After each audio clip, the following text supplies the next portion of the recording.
Awesome. All right. Good morning, everyone. Thanks for being here for another edition of our Student Support Specialist Professional Development and just ongoing staff development. And we're so excited today to be able to connect with our friends from Tech Bridge Girls. And we have today our speaker today, Nashira Williams, who, as we have sort of been brainstorming and talking a little bit about the work that we are doing within the STEM core and the support that we're looking to offer our students, especially working with underrepresented students across the board. We really thought today's session around not only STEM identity, but empowering underrepresented students as they are making their way through the STEM world made a lot of sense for today's conversation. So Nashira does have a screen to share today and is going to take us through today's session. So we'll be sure to address questions as they come up or comments in the chat as well. And I think we'll have a little bit of time at the end of today's session for Q&A as well. So we'll make sure to get to that by the end of today's session. So I will turn it over to Nashira to get us started. Right. Hey, y'all. I am on the East Coast and I'm also Southern. So y'all, I say that a lot. So just kind of heads up on that. Not an apology, but an acknowledgement. So I hope that everyone is doing well today and that you all are ready to endeavor in conversations around STEM identity, STEM belonging. Some of our conversations might be a little sensitive for you, and we understand at Tech Rich Girls, we always ask you to Zoom as you are. So if that means that you need to go off screen for a little bit, that's okay. If you need to take a break, that's okay as well. So I just wanted to give you those opportunities to, again, acknowledge that we are all in our own space today as we navigate the first day of spring, which is also really cold here in Florida. So as we're navigating those kind of things in our own lives, it is okay to come off screen if you need to, and it is okay to ask questions, to ask for clarification. All those things are okay. We're gonna have a pretty good time in our short time, so we get to do both things, which is awesome. So I do have a screen to share, and it's really just to guide our conversations today. We have a smaller group, so we won't do breakout rooms as much, but if you would like to break out, just let me know. It can definitely be something that we do, but I've tailored our conversation today to really be here with us all. So I just need one person to verify that they can see the screen. All right, thank you so much. So as we talk today, I want to make sure that you all know what my name is. You can look me up if you need to. My name is Nashira Williams. I worked for colleges and universities prior to my work at Tech Rich Girls. I was at Florida International University for 12 years. So yes, I am the oldest, youngest person that you have ever seen, and that is okay. It is an acknowledgement of my identity. And I worked primarily with the Women's Center and working at the volunteer office, so the leadership and volunteer office. And so that's really where my background is. But less about me, more about you. I want to know who's in the virtual room or in the Zoom room. If you want to put these in the chat, because again, you can Zoom as you are, you can go ahead and do that. Otherwise, let's unmute and let people know your name, your pronouns, the location you're at, what you do, and that's in your own words, right? You don't have to tell me the resume portion of it. And then what about STEM fascinates you?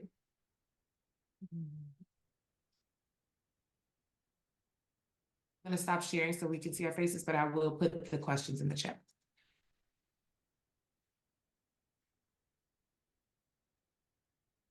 I can get us started. Good morning, afternoon, everybody. Cheryl Martinez, STEM Program Manager with Growth Sector. And what excites me about STEM is just the innovation and especially watching our students and their minds and like the wheels turn in terms of creativity and making a better future for all of us. And she, her pronouns. Yeah, I could also share. My name is Ki Lam from LA City College math faculty. I'm also the department chair. My pronouns is she, hers. What do I do?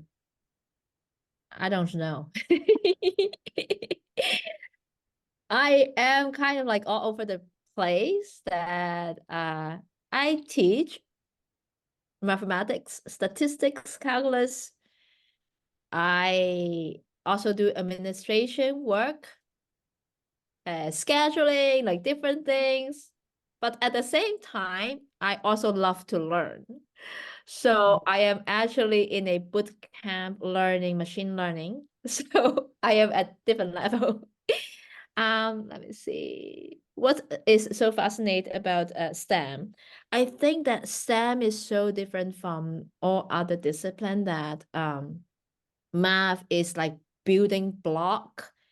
It makes you feel pride when you actually accomplish something. And math is also foundation to many discipline.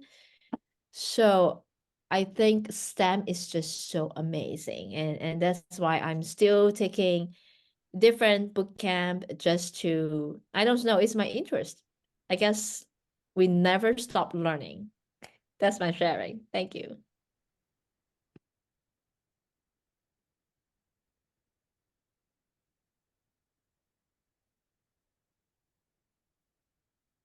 I'll go next. My name is Myra, she, her. I'm in Southern California, down the street from Disneyland, program coordinator for Growth Sector. And what fascinates me about STEM is, oh gosh, seeing the students come up with really neat solutions to some major problems, and just the how proud they are when they come up with those solutions. And I'm happy to jump in here as well. Hi, folks. Ivana Abreu. I'm the Summer Bridge Coordinator for Growth Sector, she, her pronouns. And, same as my colleagues, no surprise, we love the students in STEM. Ever since I advised my first STEM students, they became literally my bread and butter. So just really excited to continue to work with that group.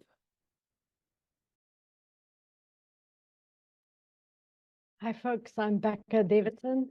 I'm the student support specialist for the STEM program at Mission College in Santa Clara, California. And I'm also the student support specialist for the Mechatronic Technology program. What is great about STEM is all the interactions with all of the other disciplines that we have at the college, and all the different various endeavors that people do all over the world.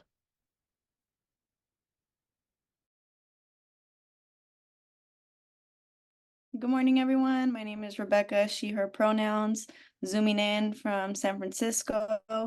And I am the program coordinator here in the Bay Area. So I'm lucky enough to be working with about 5 of the different community college campuses around the Bay Area. And one thing, or a stat actually, that I recently found out that really blew my mind was that a Latina that goes into tech will triple their income outcome. So really powerful statistic. Wanted to share with the group. So popcorn it off. I think we only have 2 remaining individuals, so. Hello, everyone. My name is Celeste Pegues-Rios. I'm the student support specialist here at CCD, Community College of Denver. And what fascinates me about STEM is definitely the student support side.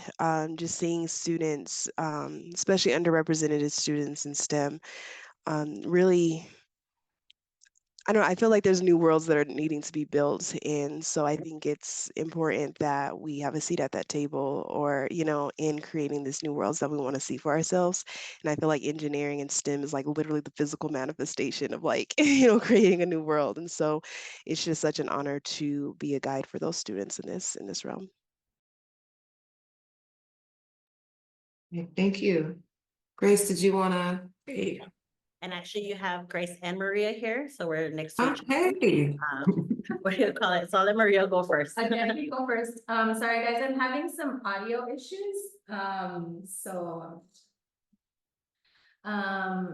am from LACC, MESA director here. And what is really cool about STEM is STEM and technology and all of that is the future. although everything, and I'm learning too, because I'm new to this position, so like, I'm learning that our students are very curious, like extremely curious. And they have a lot of like very concrete goals that we can help them achieve. So that's what's exciting about it. And then my name is Grace, she, her. I'm the counselor for STEM here at LA City College, and I'm working specifically most closely with Maria because we're helping launch this MESA program here. And what fascinates me about STEM is really everything, because it's great to see how all the pieces of the puzzle really decipher the world around us. Thank y'all so much. And, we spent a good amount of time getting to know who you are, because when you're talking about STEM identity or identity in general, you want to value the people in the room as well. So thank you all for sharing your stories with me and letting me in on a little bit of insight of what you do and what you value. And I appreciate that. And as we navigate to our through our next section, at Tech Rich Girls, we always like to start our sessions with a land acknowledgement. And so I do want to begin by honoring the original people of the land that I am on right now, which is the traditional homelands of the Seminole, Takabaga, Miccosukee, and Muskego tribes. The Seminole, Takabaga, Miccosukee, and Muskego people have lived on and stewarded these lands since time immemorial and continue to do so today.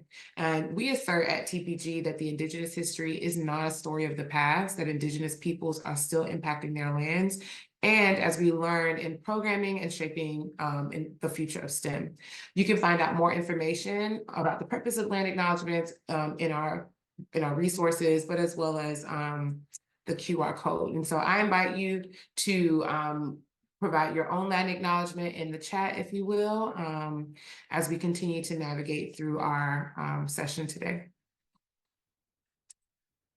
So our agenda is fairly quick, but it is definitely enlightening. We are going to talk about Tech Rich Girls, discuss our Being STEM framework, talk about STEM identity and STEM belonging, and then we'll have a closing as we continue to do this work outside of this session. We understand that these are really ways for us to maybe have a spark around something. So it's not going to be an entire, a lot to digest, but it will be a lot for you to reflect on. And so we're happy to be here.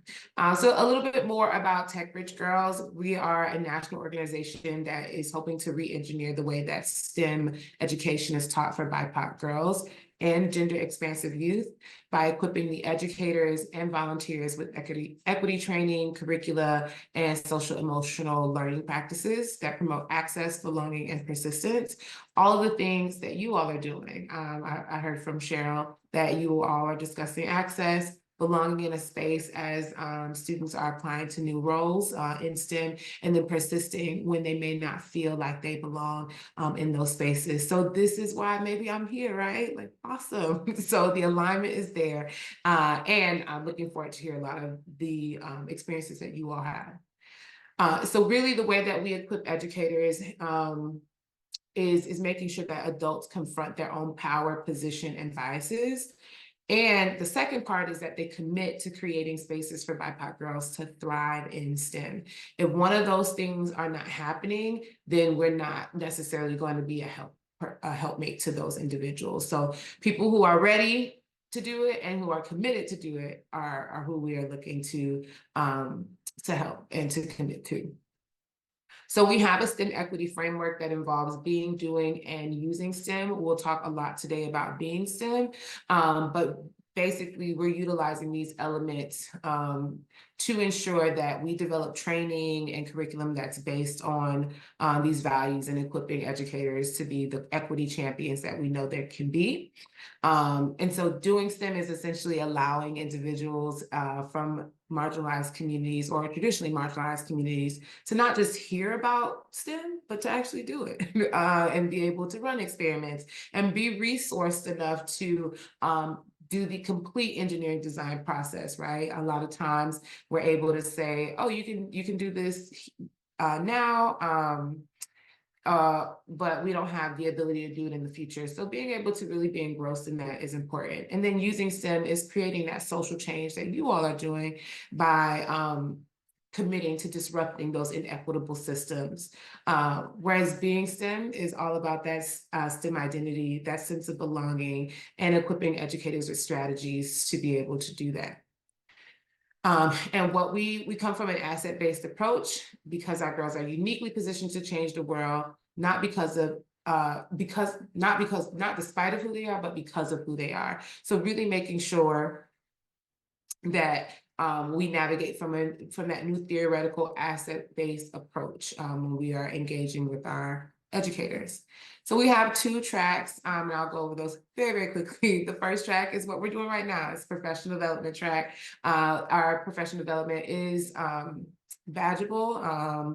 And so those who have committed to the STEM equity learning community and some other ways of engagement through us are able to receive a badge. And so if you're looking for your own personal professional development alongside what you're doing here with SSS, this is a really great option.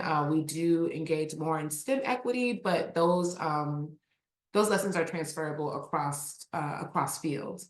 And then we also have some STEM facilitator certification. Those are for our programmatic elements that we use in the classroom.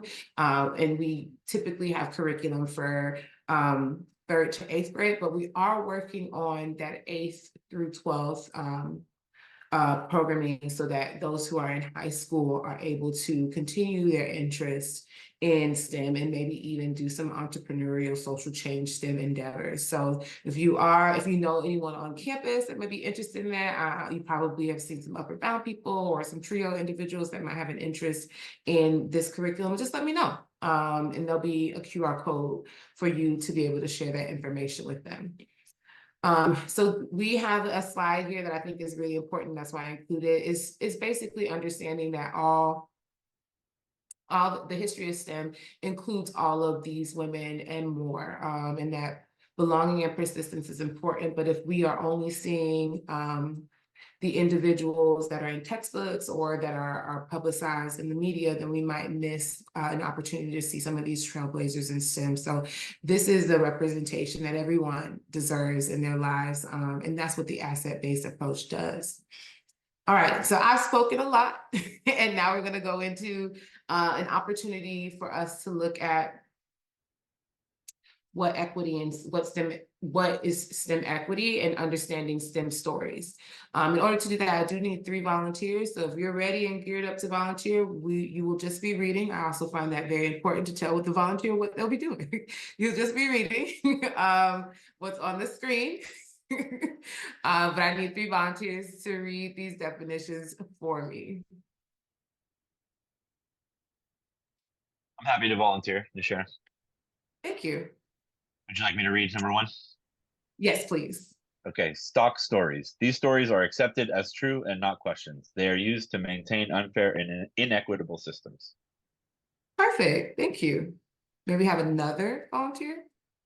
I'll go number 2. Hidden stories. These stories exist alongside stock stories, but are often hidden from history textbooks, the newspaper, TV, and more.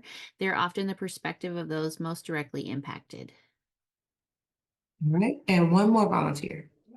I'll do number 3. Resistance stories. These stories tell about how people resisted and continued to resist, challenged stock stories and oppression, and fought for justice. All right. Thank you so much. So part of our work as STEM equity advocates, as those who are advocating for our students, is disrupting the way that STEM is usually taught in schools. So which of these 3 stories are usually taught in schools? Stock stories. Stock stories, yeah. So the typical story that we learn about STEM is the history of European values and white men scientists making the most worthwhile discoveries, and maybe Marie Curie sprinkled in a little bit, but that really isn't the full story of STEM. And so it's really important for us at Tech Rich Girls that when we're talking about being STEM, we're developing our students' critical consciousness, ensuring that they understand that the true past, present, and future of STEM include BIPOC women and gender expansive folks. So we teach the youth, and we teach educators to teach the youth the purpose and impact of these stock stories and why and what they see. So it is important that we incorporate hidden stories and these stories of resistance as we navigate the world and in our educational spaces. So we're going to do a quick activity that requires some emojis or some reactions. So if everyone could locate the reactions tab. It's going to look differently for you than for me. And if you found reactions on Zoom, if you could give me a wave, then I know that you have it. So yes, perfect.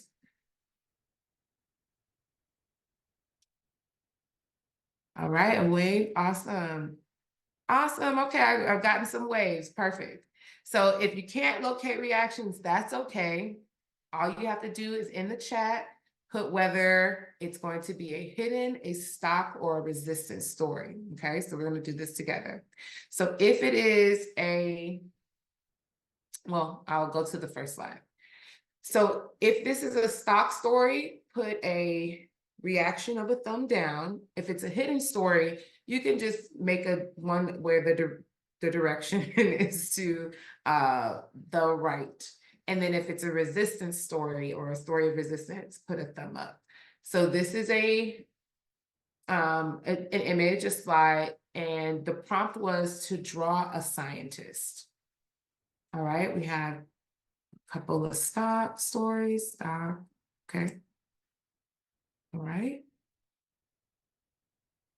So could someone share what makes this a stock story?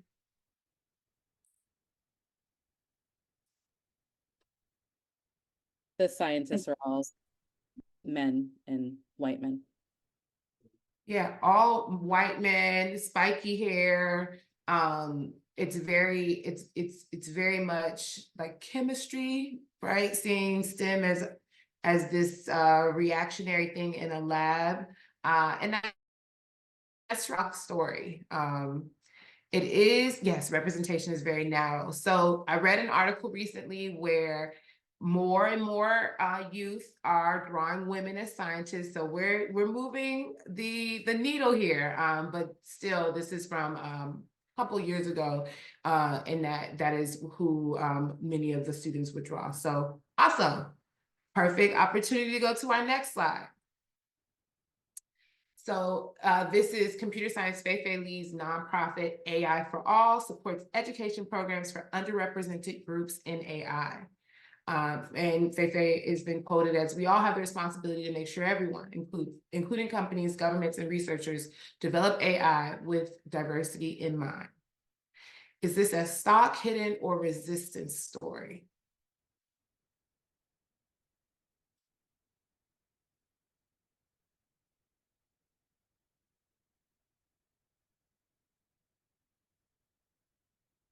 All right, we got a couple of resistance stories. All right, could someone tell me why it's a story of resistance? I think it's resistance because it's going against the issues and I guess norms of where we were in STEM, but it's also asking for some sort of deliverable from the majority. Thank you. Rebecca, you said that it's hidden. What gives you that perspective of it being hidden? I guess it's kind of missing like that. I guess I'm looking for more of like an edge or more of like a passionate side to like really accentuate the story. So I had to give it the hidden. It's not giving resistance for me. All right. Thank you. So this one is a resistance story. And what's interesting about resistance stories is that many of them are hidden. In fact, I think a lot of our resistance stories are stories that we've never heard of before. And so I think that call to action, as Ivana, is that right? Or Ivana? Ivana, thank you. Ivana, as Ivana said, there's a small call to action, right? Where she says that everyone has a responsibility. And that is a small call of action to say, hey, this goes beyond empathy, right? right now. We are asking for you to do more. And so that's what makes it a resistance stories. But I agree, Rebecca. It is also in the realm of hidden stories. And if we were displaying her without the quote, it would give us more of a hidden story and less of a resistance story. So, all right, here is our last slide. It's a did you know? The ancient Egypt made significant advances in astronomy, mathematics, and medicine. In medicine, examination, diagnosis, treatment, and prognosis mirror treatment of disease today and the scientific method.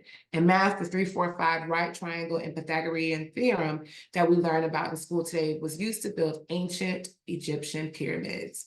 So would this be hidden, stop, or resistance?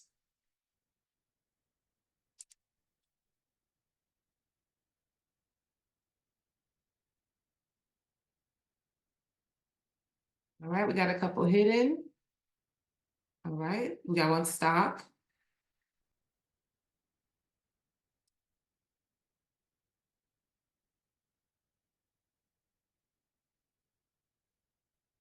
Okay, hidden, okay. Process of elimination, it is hidden. Is there someone who could share with me why they believe it was hidden or otherwise? All right, focuses on a non-European population's contributions to STEM, yes.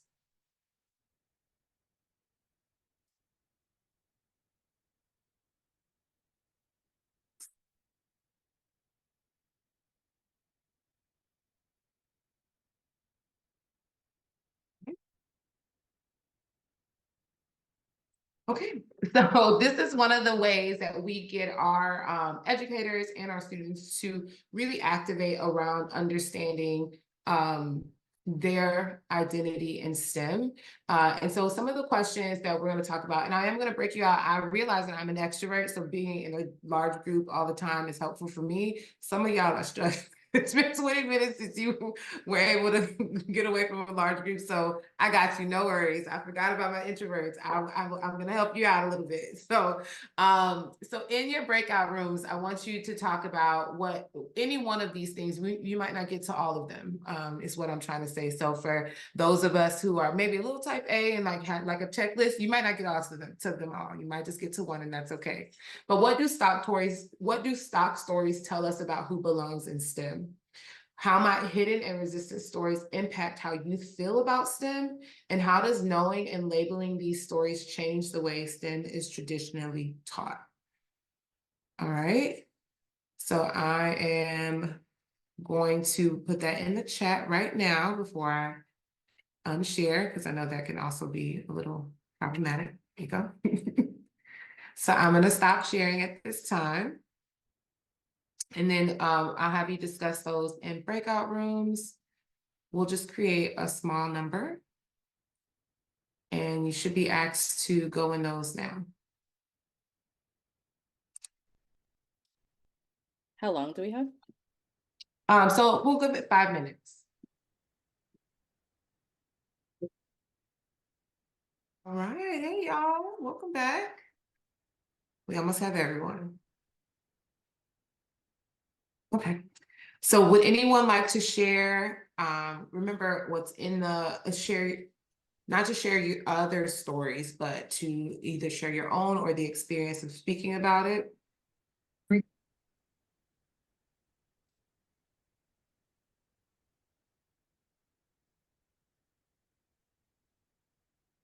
I can talk a little bit. Okay.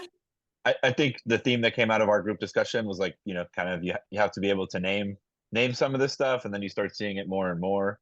Ivana provided a really helpful anecdote in some high school outreach yesterday, and not to speak for you, Ivana, but some young people were saying that they could see themselves as NFL players or musicians, but like the thought of like being an engineer or seeing themselves in STEM is like, not part of their reality, which when you look at the numbers is interesting. So I don't know, Yvonne, I don't want to steal your thunder, but that resonated with me. Gabe, you did not steal my thunder. Thank you. And to that notion, Gabe, I don't know if you all are on social media. It's kind of a thing for me as a older millennial. But NASA, they're doing, Black people are posting their NASA pictures, and it's been really, really great. Like, because it is crown acting, okay? They have protective styles, they have locks, I have locks. So it's been really, really cool to see people posting those BIPOC individuals across that spectrum, because that's not something that has been popular when we were growing up. And so it's been really, I was like, this is kind of really cool. I know I'm like nerding out a little bit about these NASA pictures, but they are really, really great. So if you haven't popped over to IG in a while, just give it a look on the computer so that you don't feel like you've been indulging in social media. So yeah, I agree. Representation, ensuring that people know that their STEM lineage is within their family. That's one of the things that fascinates me. I didn't share that with you all, but I'm not so far from someone that used the engineering design process to patent, maybe a chair or a beauty product or something like that. So yes. Oh, well, I'm sorry, Ken. It's okay, Key. Enjoy the rest of your day. It's being recorded. So yeah, I appreciate you all having those conversations and navigating those. And hopefully some of those experiences that you had in the group will allow for additional conversation with your students as you continue to serve them and provide them with like essential resources that they need. So on that note, we want to kind of dive into STEM identity and belonging so that you all have some additional tools that might assist you as you are continuing to work with your students. So we're going to do that by starting off a conversation around belonging. So in the chat, if you all could type out, what are some things that you think about when you think about belonging? What are some words that come up? You can also unmute and popcorn them if you're at a space where you want to do that.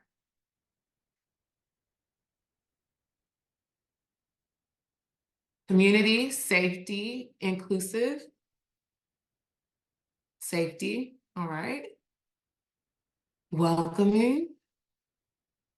Home, yeah. Appreciation. Healing. Right.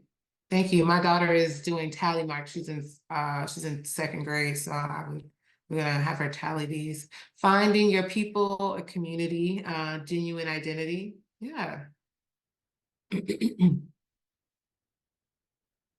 So I want to thank you all for including those words. We're gonna add a definition to this mix by Susie Wise, and she's the author of Design of Belonging, which is an excellent resource for lots of great belonging activities. So in her definition, the themes of acceptance, as you all alluded to, being a part of something, showing up as ourselves, like this generation will tell you authenticity is everything. As soon as you're not authentic with them, they don't want to hear from you at that point. Being able to ask hard questions and confront hard truths and being a part of a bigger community. So those are all the things that you all said, and those are all the things that are essential to really creating a space of belonging. So we're going to explore a little bit more about what that looks like for you individually by asking the hard question. I want you to think about a place you felt a sense of belonging, and how did you know you belong there? So we're going to spend about a minute thinking about that. You can journal if you want. You can put Post-it notes. I have Post-it notes always scattered around. But we're going to do 1 minute, and then I'm going to pair you up with another individual to share your story, and then we'll pair the two of you with another 2 individuals after that. So once we go into our first breakout, we won't return until after our last breakout. So that minute of thought processing starts now.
So our minute is over. Grace and Maria, y'all are in the same place, right? Okay, cool. I'll just put you all together. That just makes more sense. All right, so I'm going to pair you up. One person has a trio, but that is okay. And then after this, I will put 2 rooms together, but you all won't see me again until after that. You'll have, oh, sorry, yeah, I did need to tell you that. You'll have 4 minutes in this first part, and then we'll go into about 7 minutes for the second part. All right, I'm opening the rooms now.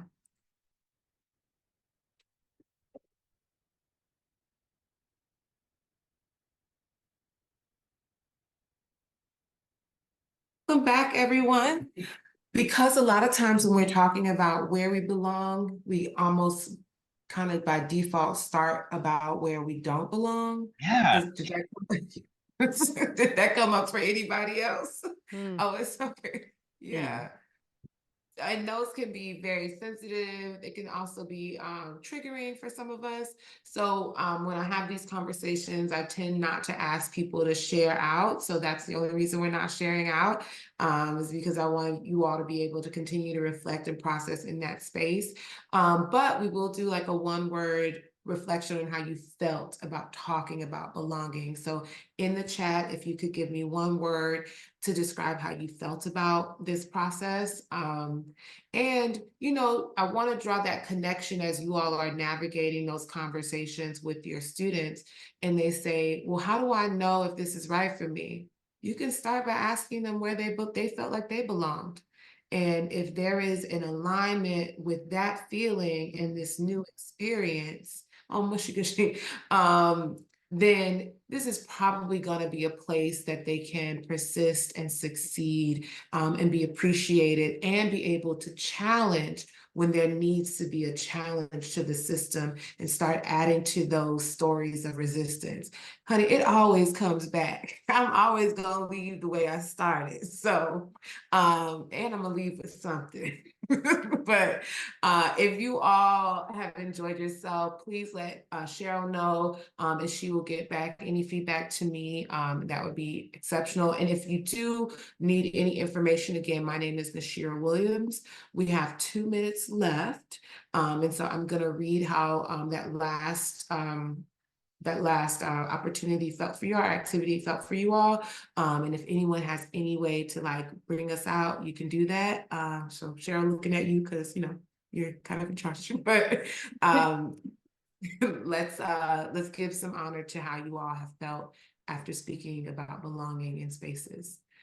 Appreciated, acceptance, empowered, inspired, welcoming, relief, mushy gushy, intentionality, a Black heart, alignment, held. And thank you all. I appreciate you all so much. Cheryl, do you have any final comments for us? No, what a great session, Nashira, to be able to take some time in the middle of our day and reflect and end on such a positive note. Huge shout out to you and to Tech Bridge Girls. If you haven't already, I highly suggest you check out Tech Bridge Girls. They're doing a lot of great work and great trainings. And I know that Nashira and myself have talked about potentially doing additional sessions, sort of like adding on to this, synchronously, asynchronously. So just be on the lookout for that potentially like later on in the semester, into the summer as well. So I'll be sure to send out the recording to everybody and the resources from today's session, but enjoy the rest of your day. Thanks so much.